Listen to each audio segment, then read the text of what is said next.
Vamos a darle la bienvenida entonces a Farid Kahat para que nos explique qué ha sucedido en Rusia y qué está pasando en Rusia en este momento. Farid, ¿cómo estás? Muy buenas noches y bienvenido a el Comité de Domingo. Sobre cómo estoy perplejo y trataré de explicar lo mejor que pueda lo que ha pasado en la medida en que yo lo entienda. Gracias por la invitación. No, gracias a ti. Perplejos estamos todos, ¿no? Desde hace algunas semanas había habido algo de información respecto al grupo Wagner, a esta decisión que se había tomado desde el Ministerio de Defensa de Rusia de definir que todas las milicias, de las cuales ha sido muy dependiente las acciones de Rusia en Ucrania y otras intervenciones militares en Rusia en la antigüedad, no en la antigüedad, digamos, en la última década, y también mucha actuación geopolítica indirecta, por decirlo de alguna manera, de Rusia en el Medio Oriente y en África, tenían que pasar a ser dirigidas por el Ministerio de Defensa. Ujú. Muchos pensaban que esto generaba una situación de un posible conflicto entre las milicias y el Kremlin, el gobierno de Vladimir Putin, temores que al final se concretaron el viernes por la noche. Ujú.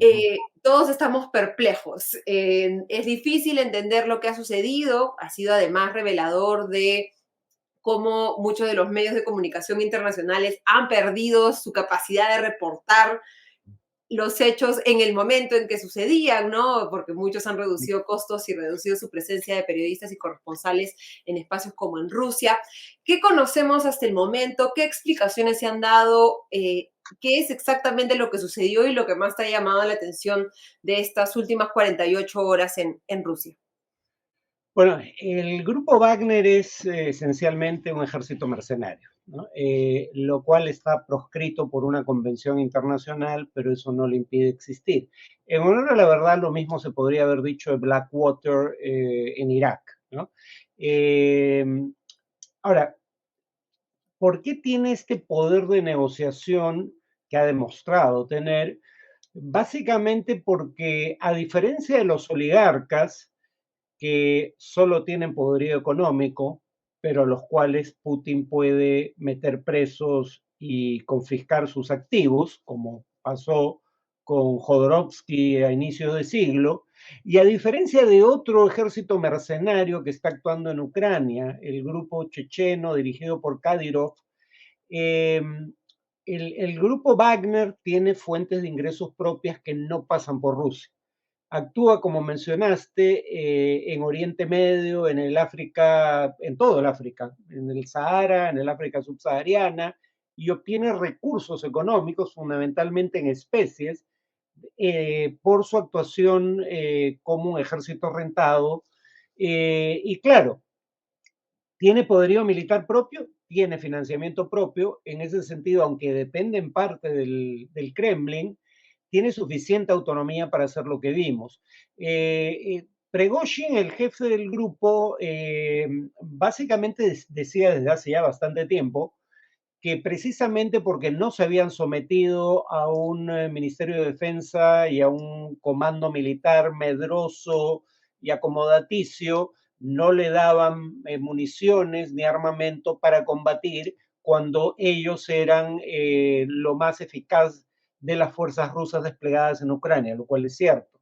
Y ahora alegaron que además fueron atacados por fuerzas dirigidas por el jefe del comando conjunto, Gerasimov, y por eso decide entrar a territorio ruso. Nunca dijo que el propósito fuera destituir a Putin, sino buscar la destitución del ministro de Defensa, Shoigu, y del jefe del comando conjunto, y parece haber creído que Putin en ese escenario se iba a poner de su lado, cosa que finalmente no ocurrió.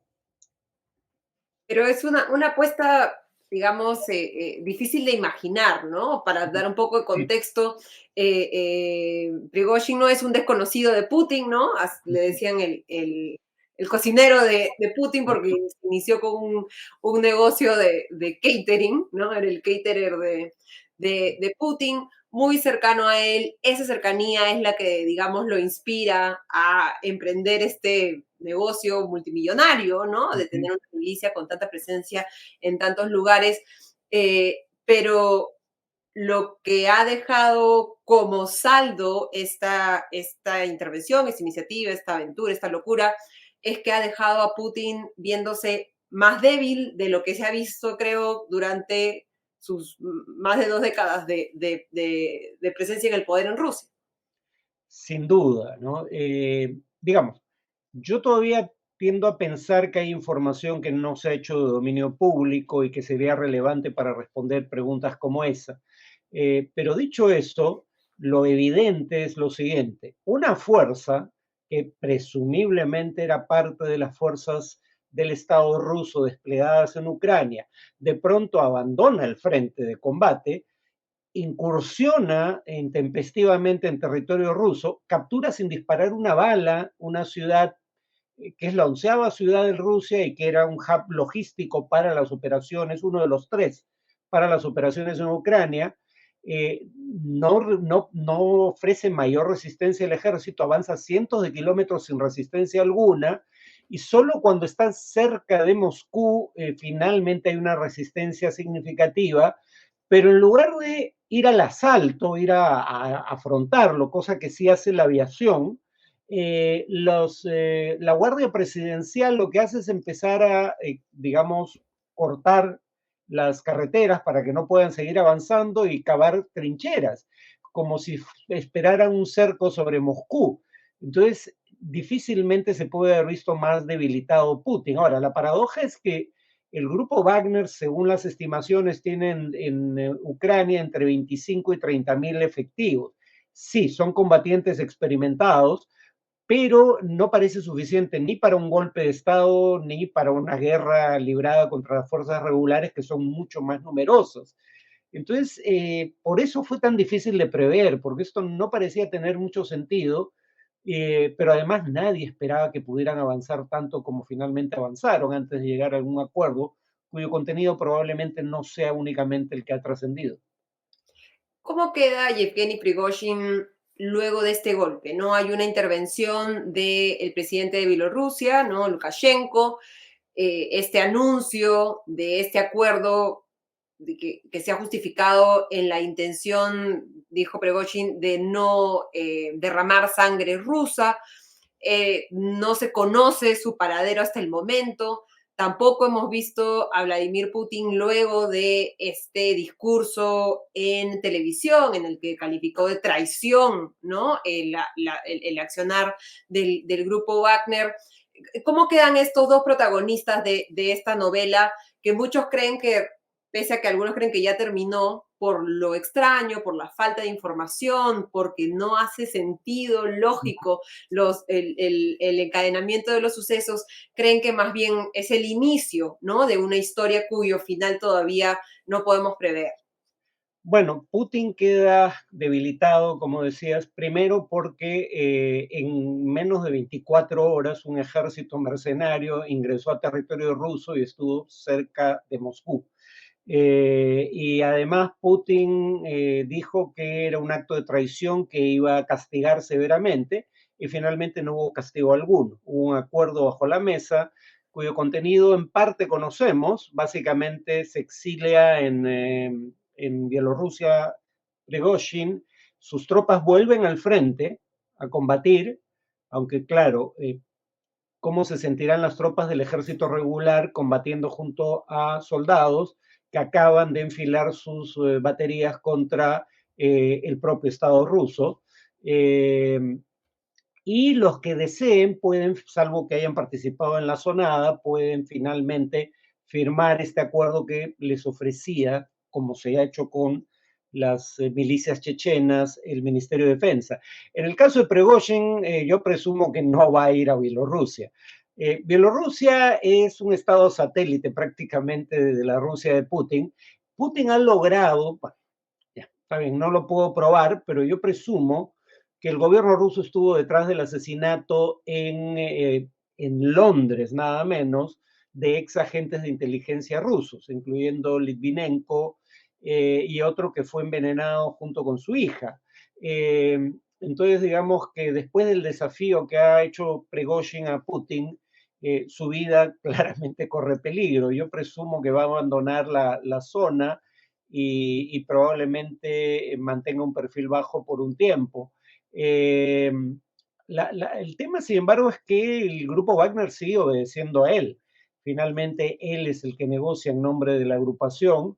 Eh, ¿Cómo va a funcionar la agrupación en el frente de combate sin la presencia de Prigozhin? Es algo que está por verse, quién va a ejercer el mando, claro, no ejercía el mando militar, pero en todo caso, quién va a tomar las decisiones.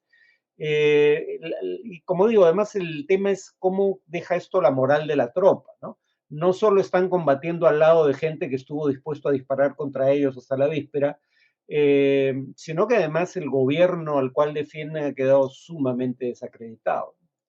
Muchos especulan que parte del acuerdo y un poco lo que buscaba Prigozhin era, desde una posición de mayor fuerza, negociar que la parte de Wagner que está en la frontera con Ucrania pase hacia el Ministerio de Defensa, pero que el grupo Wagner pueda mantener sus operaciones fuera de Rusia, ¿no? Hablábamos del Medio Oriente, de África, Sí, sí. donde se dedican a cuidar minas de diamantes, instalaciones petroleras y tienen una fuente constante de ingresos porque obtienen un porcentaje de las rentabilidades que generan estos grandes negocios que ellos protegen.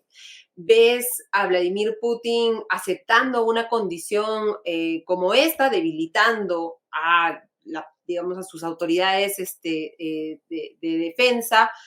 ¿Y qué crees, cómo crees que vamos a ver a Putin en el futuro? ¿No? Muchos temen que para contrarrestar esta imagen de debilidad inicie unas acciones incluso más violentas en el frente en Ucrania o que incluso a la interna empiece a haber un descabezamiento en sus sectores más cercanos, en una especie de paranoia por ver quiénes son los que están efectivamente de su lado y quiénes podrían ser futuros traidores.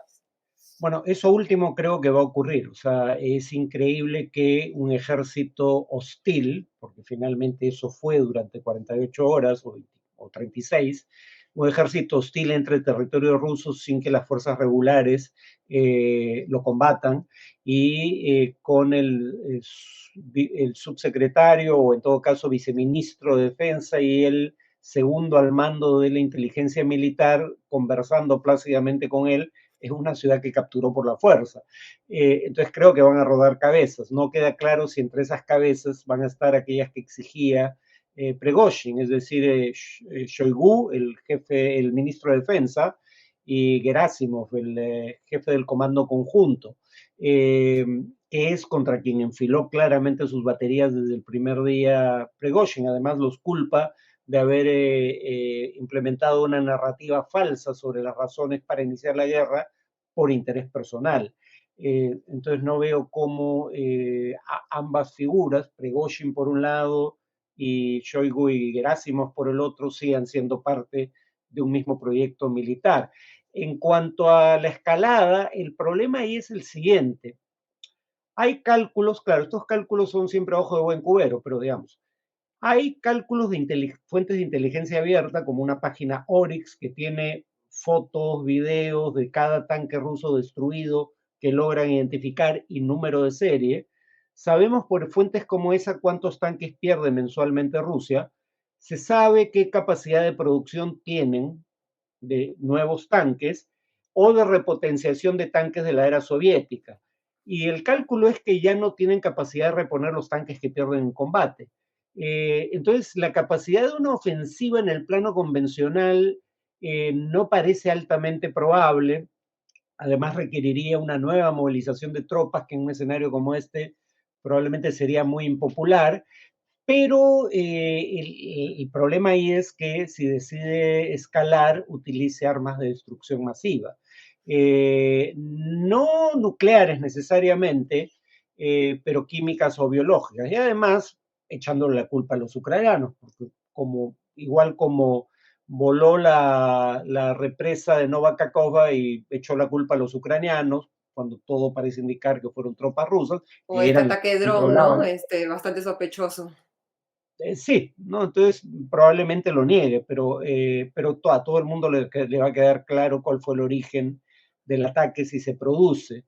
Sí, eso es un riesgo precisamente porque Putin va a intentar recuperar su imagen de hombre fuerte, que es la que lo ha sustentado desde el primer día en el gobierno. Ujú. Te transmito un par de preguntas de Daniel Peñaflor. Farid, si Wagner se le voltea a Putin, se entiende, y China le corta el apoyo, ¿cómo queda Rusia frente a Ucrania slash OTAN? Y Alfredo Bocángel nos pregunta, ¿esos comandos Wagner han tenido victorias bélicas contra Ucrania y podrían decidir la guerra? Sí han tenido victorias bélicas, pero no creo que basten para decidir la guerra. A ver, para ponerlo en contexto, la única victoria significativa que ha obtenido Rusia en el último año, porque tuvo victorias en los meses iniciales de la guerra, ¿no? El territorio adicional que captura, adicional quiero decir al que ya había capturado en 2014, pero la única victoria significativa que ha tenido desde entonces es la captura de Bakhmut. Esa captura la realiza el grupo Wagner. El tema es que visto en contexto, el grupo Wagner tiene, digamos, no tiene aviación, no tiene marina, tiene blindados, pero no en gran número, y tiene soldados muy competentes comparados con los soldados regulares rusos, pero estamos hablando de 25 a 30 mil, de un total de soldados rusos desplegados que supera largamente los 200 mil. Entonces, no van a ser la fuerza decisiva, pero claramente es la mejor fuerza de combate dentro de sus dimensiones con las que cuenta Rusia. China, a ver, China creo que está apoyando de manera indirecta a Rusia. Yo, por ejemplo, creo que China es el único mediador importante que puede haber porque es el único que tiene credibilidad frente a Rusia, precisamente por ser un aliado. Y tiene recursos con los cuales premiar un eventual acuerdo de paz entre ucranianos y rusos. Pero China no ha dado un apoyo decisivo a Rusia, porque, por ejemplo, su comercio con los países de la OTAN es unas 10, 11 veces el comercio que tiene con Rusia, y quiere apoyar a Rusia porque ambos están bajo sanciones de países de la OTAN, ven a Estados Unidos, en particular ambos, como un enemigo de polendas, en el caso chino, en el escenario bélico hipotético de Taiwán. Entonces, la ayuda a China ha sido de bajo perfil, en realidad, y en ese sentido no es que haya mucho que retirar. Eh, yo no esperaría además que la ayuda a China escale significativamente, salvo en la eventualidad de un riesgo de colapso del régimen, pero yo no veo ese como un riesgo probable. Ujú, sí, o sea, digamos, el apoyo de China y lo que hemos visto esta semana, ¿no? Es esta visita del viceministro de Asuntos Exteriores ruso, Andrei Rudenko, a China. Ha sido recibido en Beijing por el ministro de Exteriores chino, Qin Gang, y el apoyo que se ha mostrado es en el frente interno, ¿no? La estabilidad del gobierno que, como dices, no se ve por lo menos amenazada. ¿Ves igual en el mediano plazo, en el largo plazo, que tras esta muestra de debilidad de Putin pueda haber una ventana un poco más abierta para un cambio de régimen debido a que los oligarcas le puedan quitar el apoyo, del cual depende mucho la presencia de Putin en el poder? ¿De qué crees que depende que veamos la estabilidad o la inestabilidad del régimen de Putin en el futuro? A ver, la investigación académica en esta materia no es muy alentadora, ¿no? Un gobierno democrático tiene más probabilidades de perder el poder después de una derrota militar, por varias razones, pero la más obvia es porque la gente puede votar por otro partido y sacarlo del cargo. Recordemos que Winston Churchill perdió las elecciones incluso habiendo ganado la Segunda Guerra Mundial, ¿no? Ante los laboristas. Entonces, uno, los autoritarismos corren menos riesgo de perder el cargo tras una derrota militar que las democracias. Y dos, suponiendo que el régimen de Putin, cosa que algunos discuten, puede ser entendido como lo define cierta literatura, o sea, en tanto autoritarismo personalizado. En el caso de los autoritarismos personalizados, según una evidencia empírica que recopila una investigadora, Jessica Wicks, son más proclives a empezar guerras, tienen un desempeño inferior al promedio en guerras, pero el líder de un autoritarismo personalizado solo pierde el cargo en los 2 años posteriores a una guerra civil, perdón, a una derrota militar, civil o Ujú. no, eh, un 12.5% del total de casos. Entonces, el riesgo de, digamos, lo probable es que Putin tenga que hacer concesiones a otros grupos de interés dentro del régimen, pero no parece obvio que su caída sea algo que esté entre los escenarios más probables. Y te paso dos preguntas más antes de terminar. Nos pregunta Jorge Castro, Farid, se especula que la CIA estaba tras el grupo Wagner. ¿Qué tan sólido ves eso? Y Carlos Andrade nos pregunta, hola Farid, ¿qué has escuchado del soborno de 6.200.000 dólares para terminar este asunto? Bueno, empiezo por la segunda, o sea, ya dije, el grupo Wagner es un ejército mercenario, pelean por dinero, o sea, no se movilizan por grandes ideales, entonces no tengo obviamente información que confirme eso, pero no me parece inverosímil, ¿no? Lo pondría como algo que cabe dentro de lo posible, pero no tengo evidencia en un sentido o en otro, dada la naturaleza del grupo del que hablamos. La primera era sobre la CIA. A ver, ahora han salido filtraciones que indican que entre las potencias occidentales se especulaba sobre la posibilidad de algo así. Ahora, ¿tenían conocimiento de que algo así podía ocurrir porque tenían contactos con el grupo Wagner o especulaban que algo así podía ocurrir porque conocían la información de dominio público, los enfrentamientos constantes entre Prigozhin y el alto mando de las Fuerzas Armadas y el Ministerio de Defensa? No lo sé. Muy probablemente esto es algo de lo que sabremos con certeza cuando se desclasifiquen documentos décadas a partir de ahora, pero que la CIA ha hecho cosas como las que se le imputan en el pasado, sin duda, solo que nuevamente pruebas no tengo. Ujú. No tenemos muchas pruebas, pero vamos a estar mirando a Rusia con incluso más atención en las próximas semanas, en los próximos meses. Te agradecemos muchísimo, Farid, por habernos aclarado hasta donde se puede con la información disponible el panorama respecto a Rusia. Muchas gracias, Farid. Hasta la próxima.